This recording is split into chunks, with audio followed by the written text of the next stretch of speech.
Shush! It's time for The Shelf. Whangarei District Libraries Radio on Beagle Radio. Oh!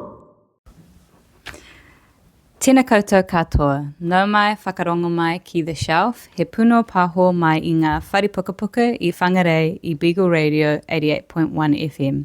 I pahure koutou I ngā hōtaka me o hautu ki ngā wharipukapuka I YouTube. Hello everyone, welcome back to The Shelf, a podcast for Whangarei District Libraries on Beagle Radio 88.1 FM and streaming online at beagleradio.co.nz. To catch up on episodes you might have missed, subscribe to the Whangarei District Libraries YouTube channel. Kia ora, my name is LJ. I am a cataloguing services librarian at Whangarei District Libraries. And my name is Andy. I'm a Central and Outreach Services librarian. We are here before a live studio audience. No, just kidding, we aren't. And today is the 4th day of Hanukkah. Happy Hanukkah. Happy Hanukkah. Kia ora, my name is Eddie. I'm an outreach librarian, and we've got some treats in store for you today, including all these wonderful people sitting at the table, singing live in studio. Stay tuned. No pressure there. Hi everyone, my name's Karlie. I'm an acquisitions librarian, and I'm looking forward to this awesome summer special we have. Kia ora, and I am Melani, the Teen Services Librarian. Yeah, and I think this is the most people I've had, like, I guess, in the studio all at once. So, yeah, I think this is going to be a fun episode. Yes, this is our summer special 2025. Yes. We're going to kick it off with what we have been reading or watching in some cases. Who would like to go first? I will go first. I am reading Cloud Cuckoo Land by Anthony Doerr. I don't know how to say his last name, but the title is Cloud Cuckoo Land. The book is fascinating. I didn't know anything about it, but at least 4 librarians told me I should read it. Oh, and That's a lot of librarians. Agreed on something. I like a good recommendation, and it's because people know me and know what I might like. So they recommended Cloud Cuckoo Land. Oh, one more thing. I watched the movie Weapons. Yes. And we have it in our collection now.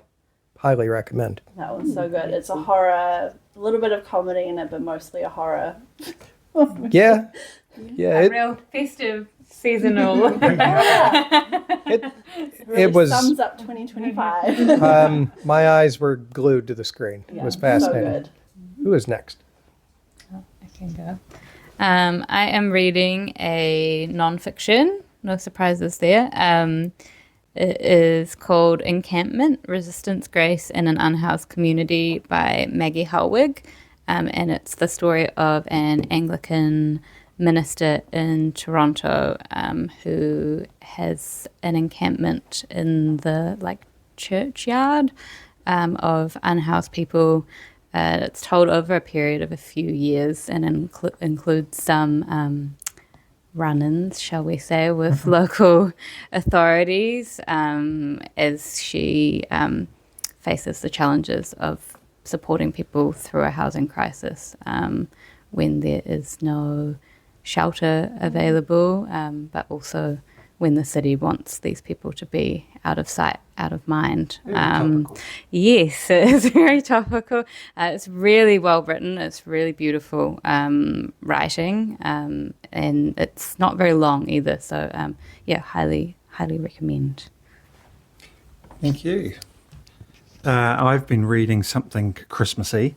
It's called Mr. Dickens and His Carol by Samantha Silva, and usually once a year around this time of year when we all get sentimental, I like to read the original Christmas carols by Charles Dickens, but this year I went completely bonkers and listened to an audiobook of Christmas Carol read by the one and only Tom Baker from Doctor Who fame, the tall doctor with the scarf.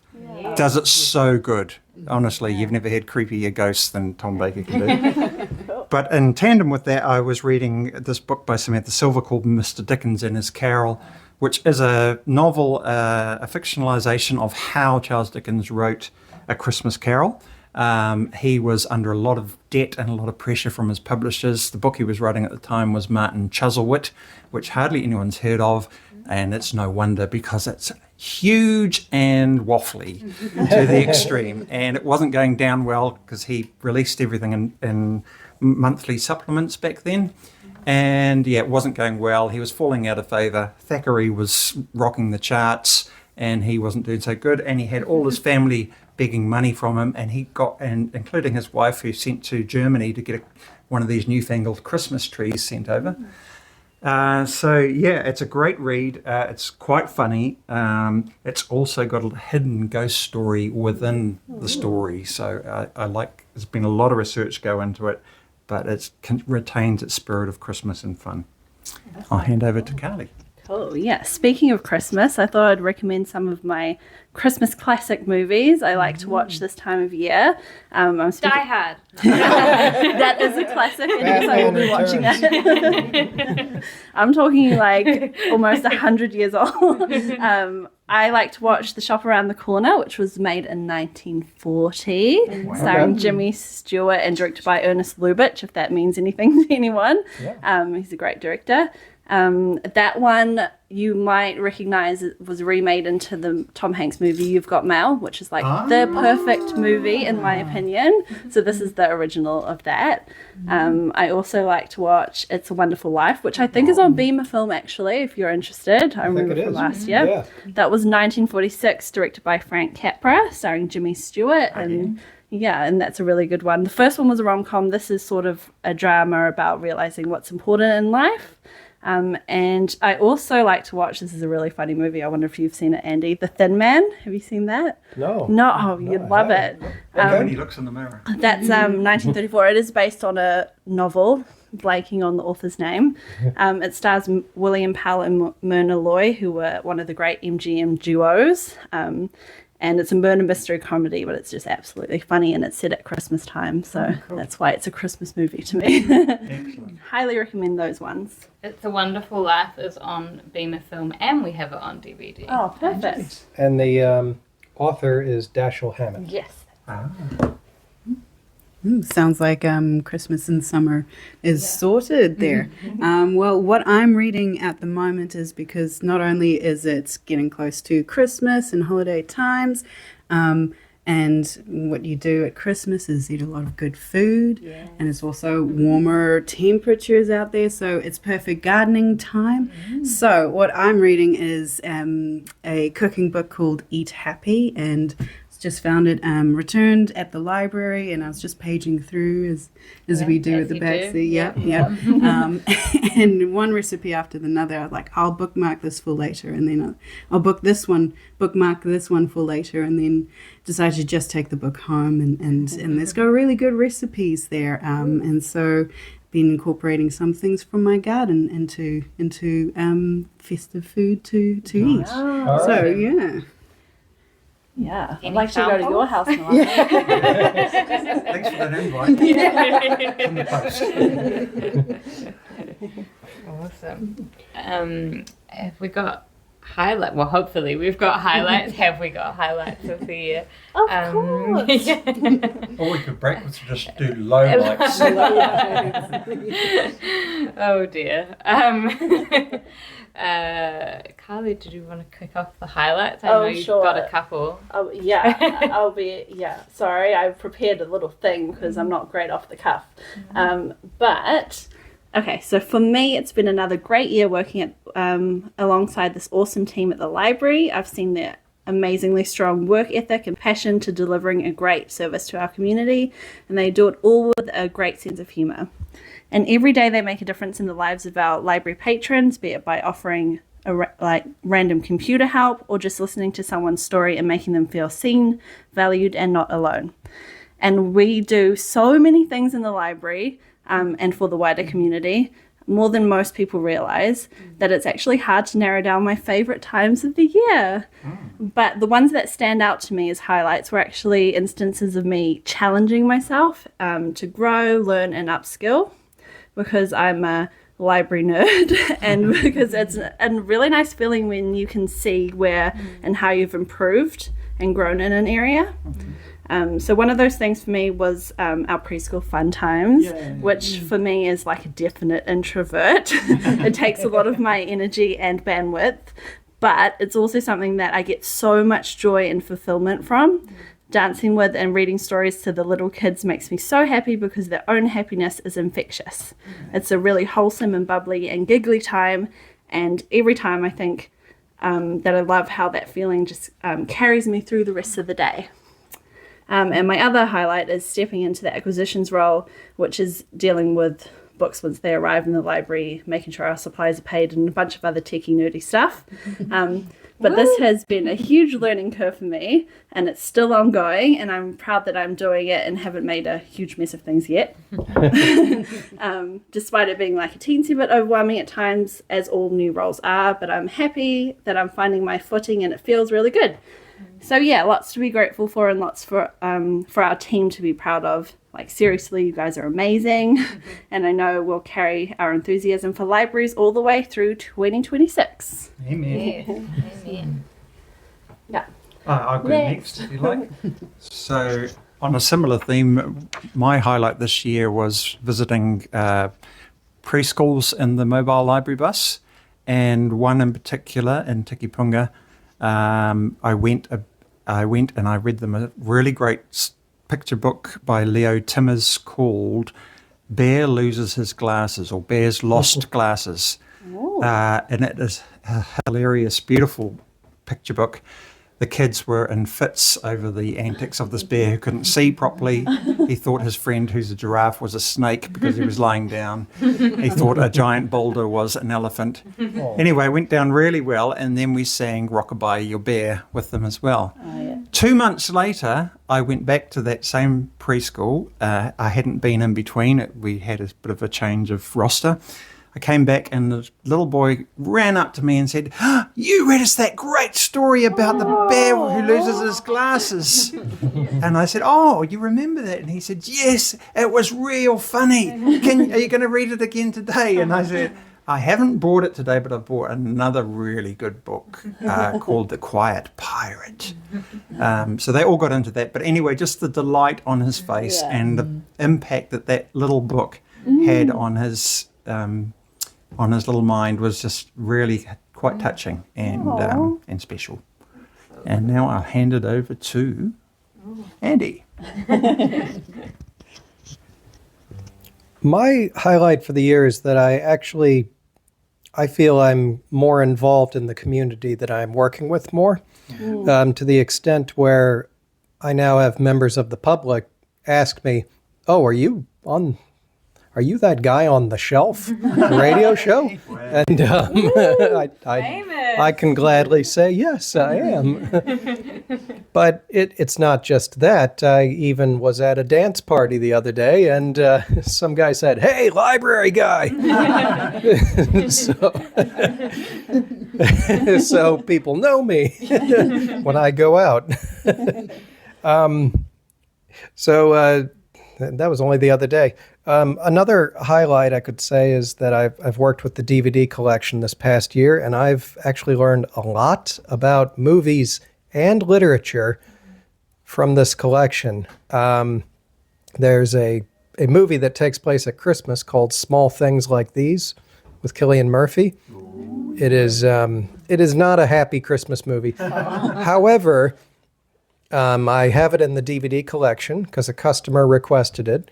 And I discovered that it's a book by Claire Keegan. She is an Irish author, and I've become familiar with two more of her works, So Late in the Day and Foster. Foster also became a movie, but it's called The Quiet Girl. So I've learned a lot about just film just from working with the collections. And I feel it's made me a better person. We've all noticed. Oh, well, I also do like that people can just see me in public and say, "Hey, library guy." Thanks, library guy. Welcome.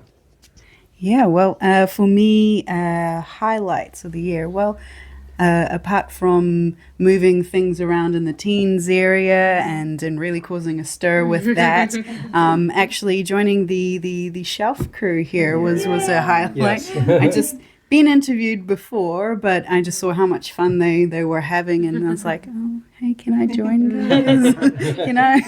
And then so it's been great. Not only learning how everything works, but like coming up with ideas and things like that to have on the show, and to hear that Andy and people are going, hey, it's the library people on the shelf, and so that's been quite fun. So I look forward to more episodes in future. Yeah, great to have you on board. Yes. I must be lucky last. Now I feel the pressure.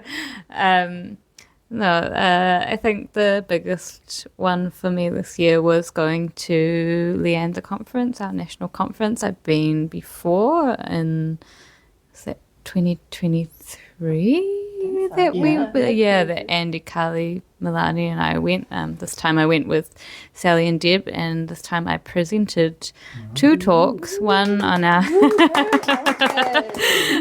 one on our night library event that we've run a few times. You mean? Yes, the night library, and one. Sorry. Time in the studio. got the giggles. So you see how much fun we're having. And one on the shelf on the show, about the show, which was quite neat, especially because I put a QR code on my presentation, and like at the end I could hear, obviously people were using it, because all of a sudden I could just hear shh, our theme song coming from all these little cell phones. That was quite neat. I've previously been quite terrified to speak in public, and I feel like actually being on the show had like given me the skills to be able to present to people, and it was a really good experience. And then the other ones are like slightly less kind of exciting from the perspective of probably the public, but we've been doing, the technical services team has been doing some RDA training, which has been, Got another RDA. I wouldn't say necessarily I was going to say, is that a highlight? a highlight is probably a stretch, but it's been good to kind of upskill and like do it as a team. And What's RDA? You don't want me to get into Open it. can of worms. Maybe we'll do a special next It's a special episode. Basically, it's to do with cataloging, and it's a new kind of standard. But yeah, so we've been doing that as a team, and I think it's been a nice team building exercise to do something that's kind of challenging. And then the other thing has been, I haven't done them all yet, but there's some new readers in Moana's Te Reo Māori immersion collection, and they are basically the reo equivalent of like the English language ones that we have downstairs. If you have kids, you might be familiar with the readers decodables and the readers that they learn when they're using that they use when they're learning to read. And now the immersion collection is starting to have a similar counterpart. So most of the harakeke ones are out, which is sort of like the beginner ones, and I'm excited about that. I think it'll be a really good resource for not just kids that are learning Te Reo Māori, but somebody like myself, or Melani, or Eddie even, who are learning on our reo journeys. So that's been a nice accomplishment. They've been sitting in the acquisitions room for a while, so that's been awesome. But also just, being part of the community, like everybody else said. We're all really passionate about libraries, so Bye. Yay. Bye. I have some exciting news, and this is a tradition we've carried on. I sat down with the mayor of Whangarei, the newly elected mayor of Whangarei, Ken Couper, and we talked about libraries. So this is a tradition that we've had where we meet with the mayor at the end of the year. We've done that so far for 2 years, I believe. years, Yeah, so this is our third. This is Ken Couper, mayor of Whangarei. Kia ora koutou. I'm sitting in the mayor's office right now at Whangarei's Civic Center, and I'm here with Mayor Ken Couper. Hello, how are you? How are you going? Good, good. It's nice to finally meet you. Thank you. Yes, no, it's been a busy time, but it's nice to meet you, and I've been looking forward to the interview. Thank you, and good. very happy to help with the library people too, because they do such a great job, and are so well respected in the community too, actually. So yeah, thank you. I appreciate you saying that. And as the newly elected mayor of Whangarei, what are you excited about for the upcoming year? Well, I think we're actually in a little period of time where we can. It's very exciting because there is real opportunities and hope for our city. And in terms of generally, there's these big infrastructure being talked about, which is being led off soon with the start of the next stage of the highway coming north. That's a big one, but coming in closer, we think that we're making progress with the Knowledge Hub, and we think that that will be an exciting development for the Forum North area, and the library has been a great draw card for people because they look at the library and they say, well, that's a wonderful asset just right there. So yeah, Okay. it's exciting. And is there a highlight that you'd like to share from the past year, From the past year, besides being elected? well, being elected is a funny thing, isn't it? You sort of you enter these elections. You obviously want to win, but you also have to protect yourself from the disappointment of not winning, and you don't know if you're going to win. So to actually win was then it was a highlight. People often say to me, how did you feel? You felt a little bit unreal, and then you felt this terrible sense of responsibility because it's such a big job, and you have been elected. That people have put their faith in you, and now you have to live up to that. Yeah. And so that is sort of how I felt at that time.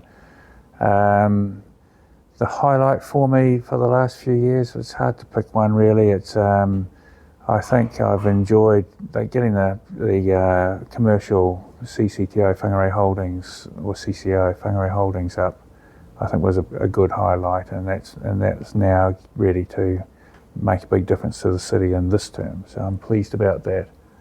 Yeah, thank you. And, well, public libraries in New Zealand have become extremely busy and vibrant community hubs, Yeah. Which help create a sense of belonging and connection for people. Is this something that you've observed about our library next door? Oh, absolutely. I think it's more than a library, isn't it? It's a meeting place for people. Yeah. It's a place where an ordinary person, I can very much identify with the people who go to the library. I was a reader as a child. Oh. And I still like to read, but we're reading different things now, lots of agendas and things. But as a child, I used to read books, and they would take you around the world, and from the safety of your own home or your own library. And I see a lot of kids going in there. It's a safe place, it's a warm place, and it's a wonderful, it's vibrant. It's a little bit noisy, but it's a good noise, and I think we can definitely see that reflected in our library. I think our library would hold its own anywhere. I spent a bit of time in Auckland. We had a child. We needed to spend some time in Auckland to get some care, and we'd go to the Ponsonby Library. It had a great vibe, but a lot smaller than our library. But yeah, it's similar, very similar. So yeah. Okay. And what is something else that you like about our library? or is there Well- something that surprises you? I think it surprises me in its variety, and I think the staff do a great job there of accommodating all aspects of our community. What I like about it is that it's scalable, and if we are successful in bringing students into a knowledge hub, then that library can grow to accommodate them and in terms of technology and so on. So I think that's exciting, and it's got the ability to do that, I'm told. So yeah, it's really good. On this show, we love book recommendations. Do you have a favorite book? Well, if I was a teenager, I would recommend the Willard Price books. They were around in my day. They were adventure books, but they gave you great general knowledge as well as adventure. So they'd be based in different countries, and they'd tell you, there was these two brothers, and they would go off on adventures, and there was Caribbean adventure, and there's an African adventure, and all that sort of stuff. But they had, so the author was Willard Price. Right at the moment, I'm reading a book by Nigel Latta. Oh, yes. Which was given to me, and I'm afraid it's taken me a long time to get through it because I tend to be more time in here than at home. But Yeah. I'm finding that very interesting. He obviously was a very clever man and was a good New Zealander, wasn't he? I can definitely empathize with having a lot of work to do, and reading for pleasure is something you can only do at home. Yeah. Lastly, do you have a message for the people of Whangarei for the new year? Yes, thank you. I think that we should be very proud of our city. I think that we should not take the things that we have for granted. They've been hard won by previous generations. And we need to now look to ourselves and say, what can I do? It's that age-old question, what can I do for my community? And then make sure you go out and do it. And there's such a wide range of things that might be helping kids learn to read at school. If you've maybe retired and got a bit of time, a wonderful thing to do. Coaching sports teams, being involved in the community, picking up rubbish, anything like that. It could be so I would say to our community, be involved, take an interest, and don't take what we have for granted, because there are people out there who would divide us and try to conquer us, and we can't let that happen. We must approach life with hope and with a message of unity.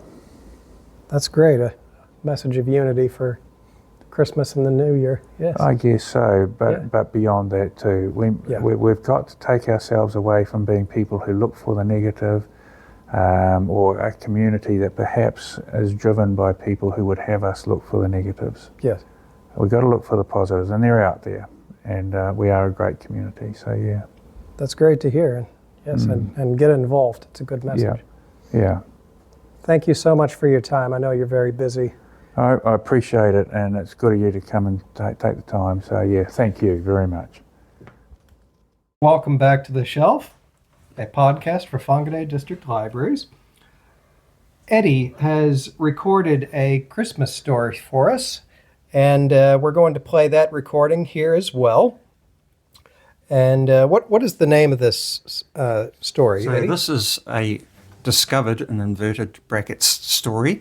It is called Danny O'Reilly's Diary, and it's based on my family in Liverpool during World War II, during the Christmas Blitz. So there's your Christmas teaser.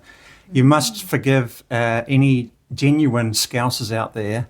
You must forgive my poor Liverpudlian accent. I have only listened to it all my life from my parents, so if it's wrong, go with it. Here's the story. Daniel O'Reilly's Diary, Liverpool, Monday, the 23rd of December, 1940. The chances of this ever being read are dead slim, seeing as how me book Me house and me family could get blown to buggery any day now. With the Jerrys bombing the heck out of us for the last 3 nights, there was bound to be a death in the family sooner or later. But it was still a blow when our Derek died this morning. The poor old fella, he might have survived the bombardment if it weren't for me grand's tender mercies. When the air raid sirens blasted last night, our Bernie wouldn't let up about how unfair it was leaving Derek in the house while the rest of us were safe in the shelter. Me mum finally gave in to his whinging, deciding she'd rather put up with the neighbours complaining about a squawking budgie than be shown up by his squealing 6-year-old son. As it was, no amount of squawking and squealing could have cut through last night's racket. The screaming of the whiz bombs and the crump, whump, boom of the eye explosives, not to mention the ack-ack guns hacking away like mad. When the all clear finally sounded and we were back indoors, I was hanging the bird's cage back on its hook when I realised there was no Derek gripping onto his wire walls or swinging on his perch. At first, I thought the little sod had escaped, but when I looked again, there he was, flat on his back on the bottom of the cage. I reached in and lifted him out. His little heart was still beating, and he gave a small chirp as he tried to right himself. Mum was busy putting Bernie to bed, so I took me patient to Gran. "Oh, he's just had a fright is all," she said, prodding the bird with a knobbly finger. "Nothing a little drop of brandy won't fix." She headed for the kitchen and came back with a teaspoon and the bottle of Old Masters she kept for medicinal purposes and Christmas puds. "Now, you hold the little fella still, Daniel, and let's see how he takes to this." The minute the spoon wafted under his beak, Derek revived, got up on his scrawny legs and took a good whiff. Next thing he's gulping it down his gullet like it's the elixir of life. "Told you he'd take to it, didn't I, Danny?" "Aye, you did. Hey, you don't think he'll get bevy, do you, Gran?" "Don't be daft. Only humans get drunk. Animals don't have a soul, see? If you don't have a soul, you can't sin, can you? And drunkenness is a sin. And if I should ever catch you at it, Danny O'Reilly, you'll get what for?" She clipped me round the ear as down payment on any future drunkenness. And Derek sneezed that hard, I near dropped him. He beat his wings once, hiccuped, then fell beak first into me palms. Dead. "Oh, the poor love," Granny sobbed, taking a consoling swig from the bottle. "We got to him too late, Danny."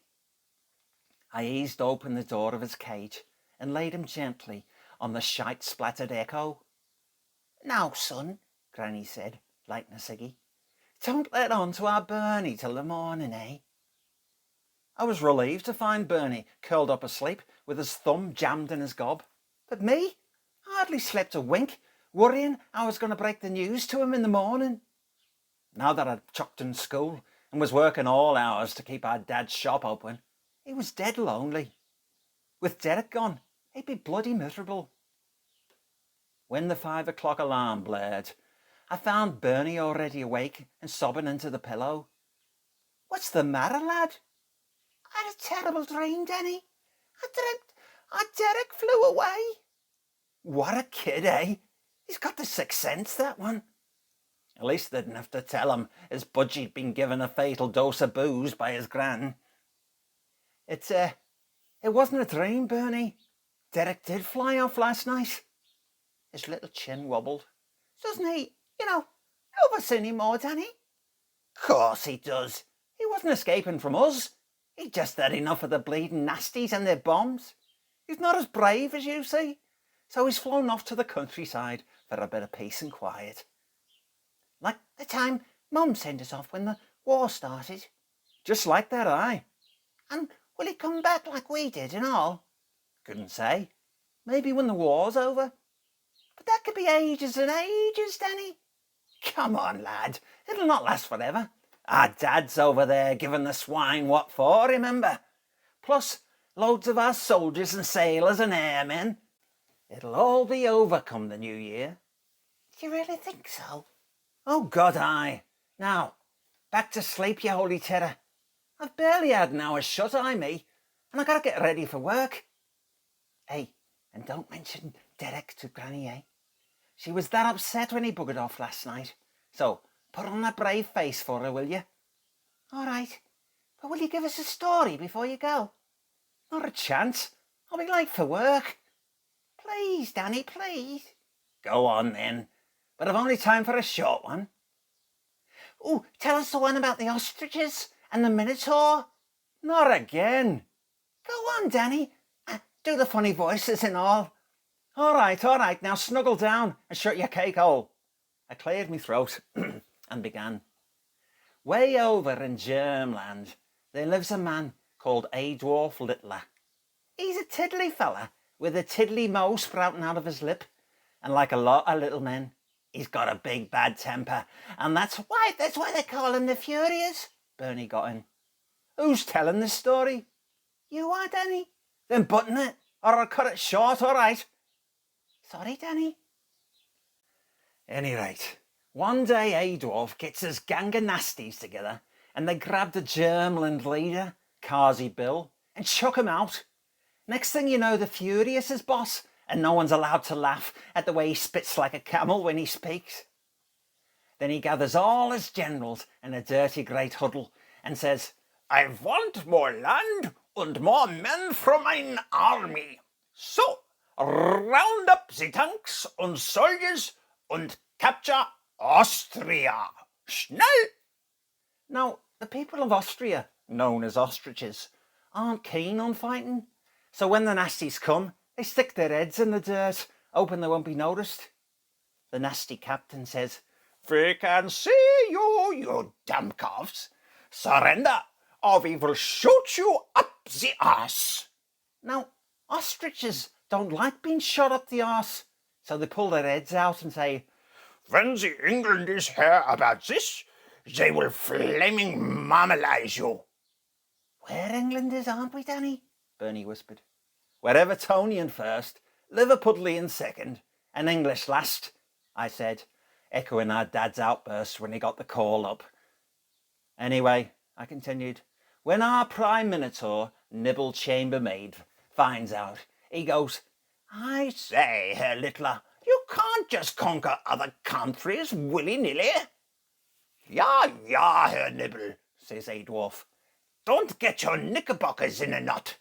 I was only taking back what was mine in the first place. And Mr. Chambermaid says, That may be so, Adolf, but don't jolly well do it again. There's a good chap. So they sign a bit of paper and shake hands. But no sooner is the PM back in England bragging about peace in our times than the Furious invades Poland. That was as far as I got before realising Bernie had nodded off. I tucked in his blanket tight, pulled on me kicks and boots, and wondered, how am I going to get rid of the body waiting downstairs? After a breakfast of watery porridge, I bent two of the birdcage bars apart, plucked a tail feather from Derek and placed it on the bottom of the cage. Then, slipping the tiny corpse in my jacket pocket, I set off. I wondered about chucking him in one of the fresh bomb craters I passed, or burying him under a pile of rubble. But there were rescue workers and fire bobbies all over the show, and they might think I was up to no good. So I kept my head down and legged it to work, hoping the building was still standing. The town hall had gone down in the night, but not O'Reilly's finest footwear. Oh God, no! It still stood there, along with the chippy, the bookie, and the baker. If I'm honest with myself, I'm not sure how much longer I can keep the shop running. I'm lucky to sell a tin of shoe polish a day, me. Never mind an actual pair of shoes. When you're needing a new roof over your head, or a whole new house, I don't suppose you give much thought to a new pair of brogues. It was that cold this morning that I lit the fire. As I was waiting for the useless brown coal to take, I propped Derek's stiffening body on the mantelpiece and caught the eye of baby Jesus hanging on the wall, all snug in his mum's arms. I remember him saying something in the Bible about God caring when even a sparrow dies? Well, you'd think the beloved pet of a little lad would be worth loads more than a grubby old spadger. And another thing, I wasn't having a bar at what Gran said about animals not having a soul. So I placed Derek on the coals and said to the Holy Child, seeing as it's nearly your birthday, Jesus, do you think you could talk your dad round to finding space for a budgie in one of his mansions, like? And maybe your mum could put in a good word and all. Oh, and while you're at it, we couldn't half do with a bit of peace on earth just now. Amen. It was the first time I prayed since leaving school, and the first time I really meant it. Derek wasn't taking that well to the miserable little fire, so I soaked an old rag in turps and placed it over him like a shroud, when whoosh, up went rag, budgie, and a fair whack of me eyebrows and all. I went to the outside tap, cooled me forehead, and yeah, I shed a few tears for Bernie's loss and all. Any rate, I can't mope round here all morning scratching in me diary. It's Christmas Eve tomorrow, and I've got to finish the new pair of football boots I'm making for Bernie. I've only the studs to go. The boots aren't that flash, on account of the lack of decent materials and my own lack of skill. But they're a damn sight better than last year's prezi. All I give him then was that stupid sodden story about how the friggin' war began.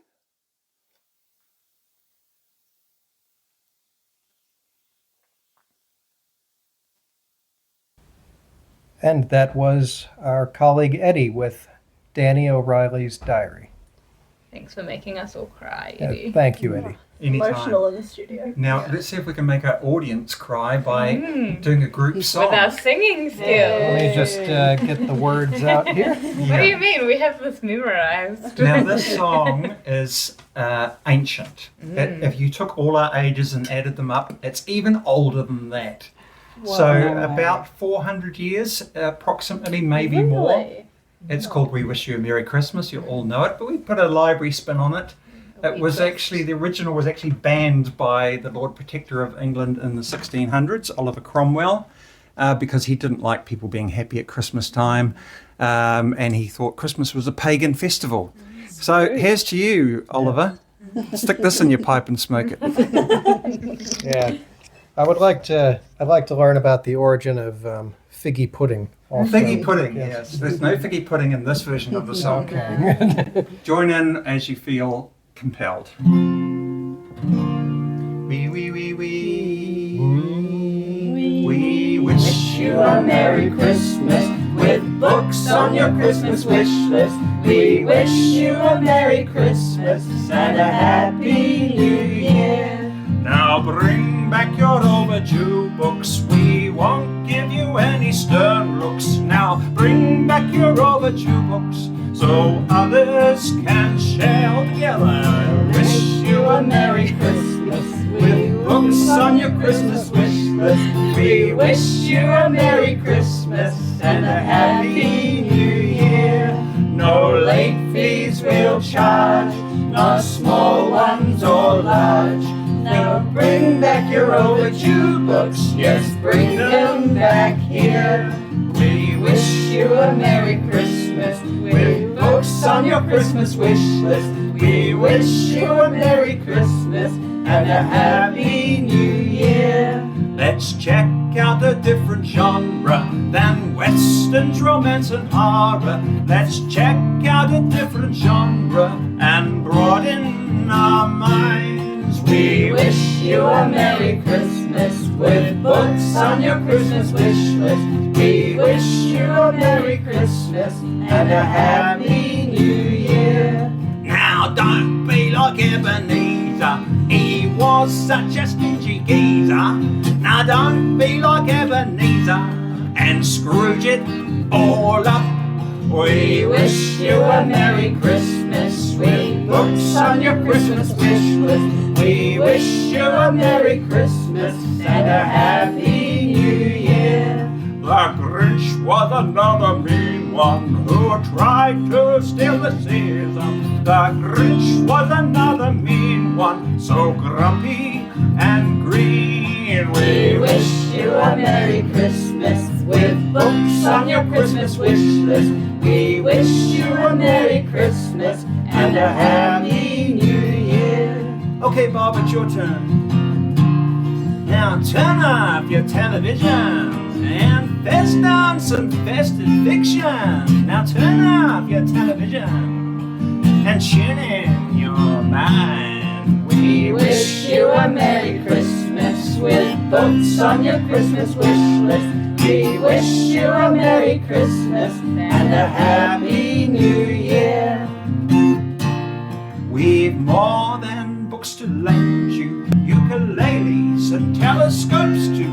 We've more than books to lend you, and yes, they're all free. We wish you a Merry Christmas with books on your Christmas wish list. We wish you a Merry Christmas.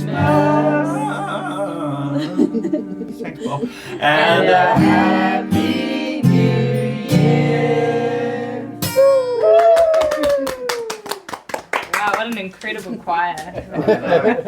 You can book us to sing with the Whangarei Library. Oh, no pun intended. Side hustle. We will ruin your Christmas for you. Now we've got, we're going to hear from Melani about the summer holiday program. Yes, so over the school holidays, summer holidays, Mrs. Kite and I are having a summer holiday challenge, a card challenge. So like last year, you may have taken part in the children's dragon card challenge, and so you had to complete tasks and challenges to earn different dragon cards, such as visiting us at the central library or at the branches, or completing different reading different books, types of books and crafts, visiting beaches. But this year we're also doing a tweens and teens edition, and so you'll just need to alongside visiting any of the library branches to receive that branch card. We'll also have a challenges at the library in the teens area in the central library that you can complete, like book face. So that's when you grab one of the books with like interesting cover art and try and match it up to like your face to create a cool picture. Or you can use some old a page from an old book that's been deleted from the library, and just create a poem from blacked out parts of the page. Cool. That's always fun. Yeah, it's very, very cool. So there's all sorts of different challenges like that. So you can earn a card, and this year's theme is Mythical Creatures.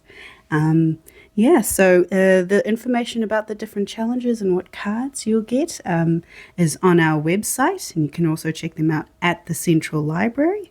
And now we'll hear from Mrs. Kite.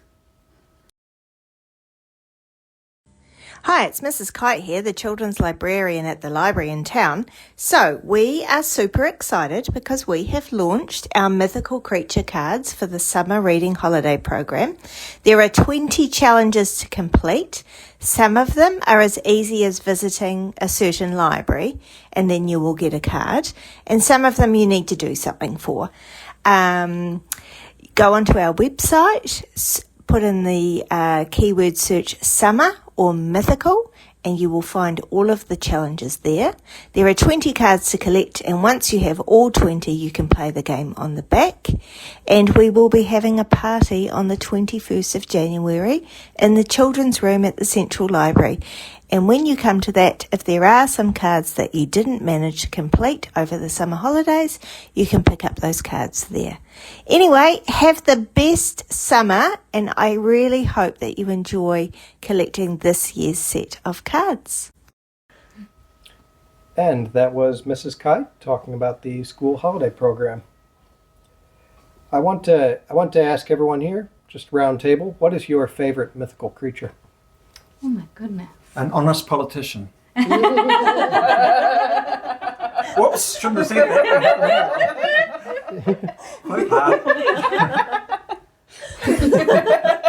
You've got a speechless.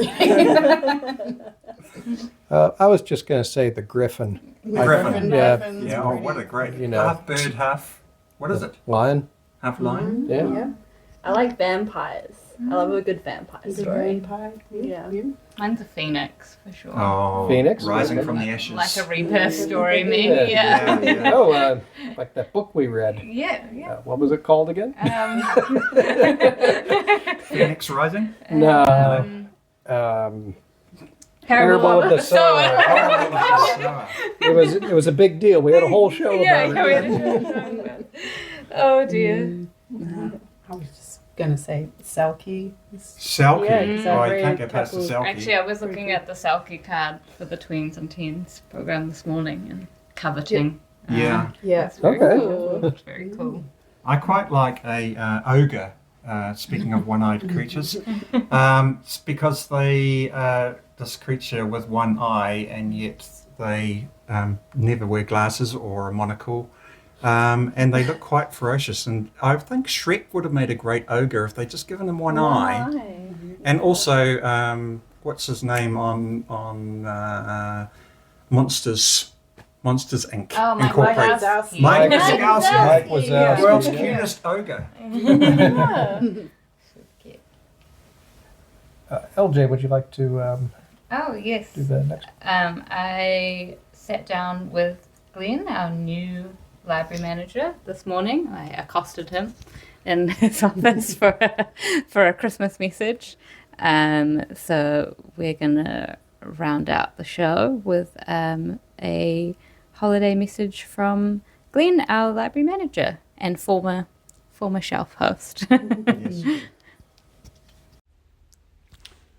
Kia ora everyone, it's Glenn Davidson here. I'm the library's manager, and this is just my Christmas message, and it's really just a thank you to everyone and to say that here in the library we all love the library, and as librarians we love serving the community. We're all very passionate about what we do, and we aim to provide the community with information, education, some fun and recreation, obviously books, can't forget that. Learning opportunities, we like to help people with their technology, all sorts of things. So we're here to help. And another thing we love doing in the library is collaborating with people and with the community. And it's fantastic, I think, that here I am talking on the shelf, and it's such a great collaboration with Beagle Radio and also more broadly with 116. So let me say a Merry Christmas, thanks and woof to Beagle Radio. Some highlights from me this year. There's been lots of highlights, but just a few that are top of mind. Recently we had Tamaiti do a book launch and author talk at the Central Library. Huge turnout, including local classes from Whangarei Intermediate School. Amazing talk, really inspiring. And then while Tamaiti did a book signing, Whangarei Intermediate sung Waiata, and it was just a really joyous, amazing occasion. Last summer we had a really cool summer reading program that was really engaging, and we've got another cool one starting yesterday. So this is a plug. If you've got children or teens, get into that. That's lots of fun. We have some amazing volunteers that help us at the library, and we celebrated them last week for an end of year Christmas do. And they just give so much time and energy to help us run the library. So I'd love to just a shout out to all the volunteers. For me personally, I've been the library manager for 6 months, and I'm taking over from Paula. So I've got big shoes to fill, but I'm looking forward to the future. And from me, finally, just hope everyone has a great Christmas and a happy new year. Thank you, Glenn. Where's the bonus? Yeah, for those of you familiar with the show, Glenn was he was one of our member. one of the founding members. He was a host of the show, and he also knew how to use a lot of the equipment. So he had a bit of an advantage, and he taught us how to use it. Well, in addition to the staff at 116. that all for today? I think that's all for the summer special. It is. So it's our last show of the year. We'll take a little break now, and we'll start back up sometime in January. Keep an eye out. But yeah, we hope that you all have a safe and happy holiday season. If you don't have anywhere to go on Christmas morning, you can come to the Laurie Hall Park outside Farmers for the community Christmas breakfast. Starts at 8 o'clock and runs till about 10 a.m. I believe. There's more details on Facebook. But yeah, I volunteered last year and it was a wonderful event. So yeah, definitely if you're looking for something to do, we'll be there.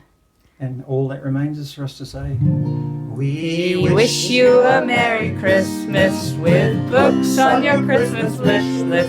We wish you a Merry Christmas and a Happy New Year.